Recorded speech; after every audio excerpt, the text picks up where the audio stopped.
So this is the other suitcase that's going to Baghdad, and in it we have a few goodies. We have 4 of these. These are the foldable solar panels. Sunlight. This is SIGS cells, which stands for copper indium digallium selenide. I'm sorry, copper indium gallium diselenide. So selenium in a SC2 form.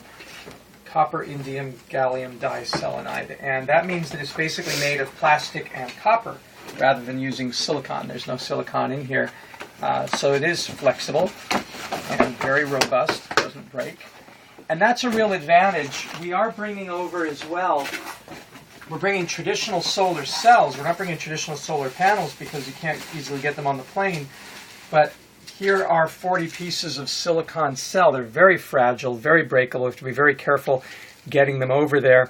But when we'll be doing this in the club also, we take each of these wafer-thin cells and we wire them, solder them in series and in parallel, and we create big, rigid solar panels, the same kind that you saw on the Dobbs Ferry Library roof. That's the traditional one. But it is an expensive and delicate procedure making the silicon cells, and I have to be very careful that these don't get damaged, whereas these, as you can see, yeah, bang it on your head, whatever, you know, it's impressive. But the difference is that the ones in this box, even the cheapest way to make them yourself, you're still looking at about $1 a watt. This is about $10 to $15 a watt.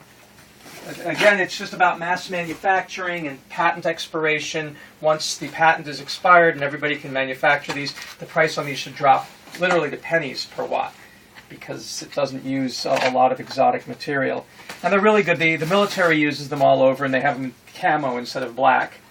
I don't know if you saw them when you were in Afghanistan. Might have been too early. Okay. They came out in about 2004. Oh, well then no. Probably just where I was. Where you was. Because a lot of guys, that's when the first ones I saw in Egypt were camo, and they were not 25 watt, but they were 50 watt, and infantrymen used them to charge their telecommunications equipment when they're on a roof or they're out in the desert or whatever. They just put them in the backpack. We used them with solar-powered guitars with 12-volt amplifiers throughout India on the Solar Punch India Youth Climate Network Solutions for. Yeah, you'll see this May 18th in Hastings-on-Hudson at the Waterfront. Solar Punch is throwing a Climate Solutions Tour Festival, a green festival, and we will be singing our song about solutions there and powering it by these foldable solar panels, which we're also bringing to Iraq. So here's the nose cone to a wind generator, a very small one called the Chinook. We put these in Nepal, in the village of Dingboche, which is near Mount Everest Base Camp. We put 2 of these in. This is a 12-volt model. These are the blades of the windmill, a composite blade, very small, and it produces 200 watts. This is the body of it. It's got its weather vane kind of tail, and this just mounts. The blades just mount on this. They just screw in this, and then when this spins in the wind, it generates electricity, which comes out these wires at 12 volts. We've also ordered a 24-volt model. And then what happens is that the power has to be conditioned, so there is a power conditioner here. And the power conditioner has a charge controller regulator, so you can charge 12-volt batteries, like car batteries or deep cycle marine batteries or any 12-volt battery.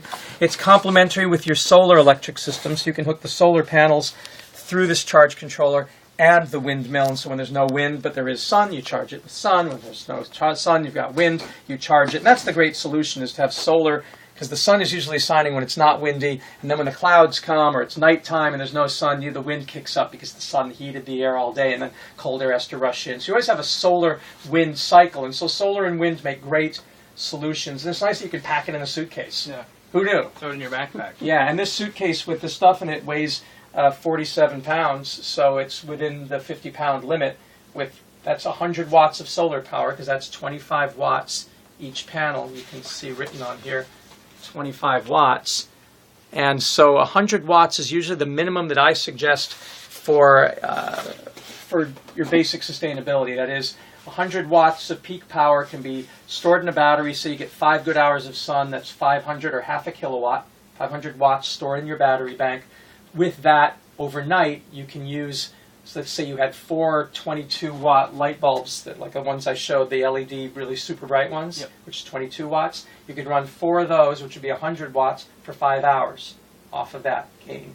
You could instead run one of the light bulbs and run it for 5 hours, which would give you 125 watts off your bank, still having 375 watts, of which you could use, let us say, 200 to run your computer, and you could use another 100 for your electric guitar. Right. But 100 watts gives you enough power to play with if you're using compact fluorescent bulbs or LED bulbs, and you're using a computer, particularly a laptop. But we did use a desktop. That's what you need, is 100 watts, so 4 of these. And then